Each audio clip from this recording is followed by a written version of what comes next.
In today's video, I'm going to teach you how to change phone number on Walmart account.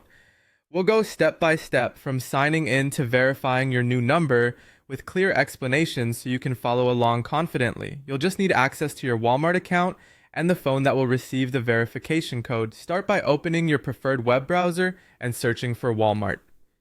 In the results, click the official Walmart website and always double check the address bar to confirm you're on walmart.com before proceeding. Avoid clicking ads that might look similar. Once you're on the site, look for the sign in or account option at the top right. On some screens, it appears as a person icon. Click it to open the sign in page. Enter the email and password associated with your account. Take a moment to check for typos and make sure caps lock isn't on. When everything looks correct, click Login. If your account has extra security enabled, you might see a prompt, so just follow what's displayed on screen. After you're logged in, click Account at the top. A small drop-down may appear. Click Account again in that menu to open your full account dashboard. From there, select Settings to access your account options.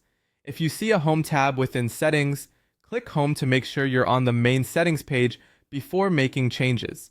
Next, choose the section labeled Contact Info and Password.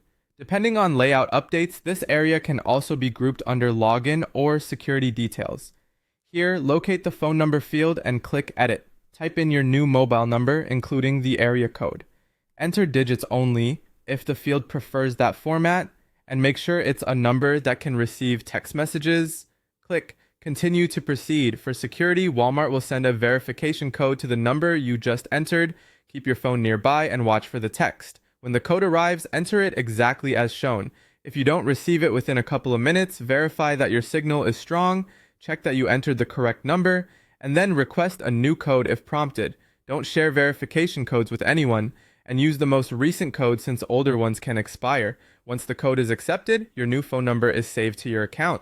This helps with delivery alerts, order updates, and two-step verification. Before you leave, quickly review your contact details to ensure everything is accurate. And if you're on a shared computer, remember to log out. That's all it takes to update your phone number on your Walmart account. Thanks for watching, and great job keeping your account up to date.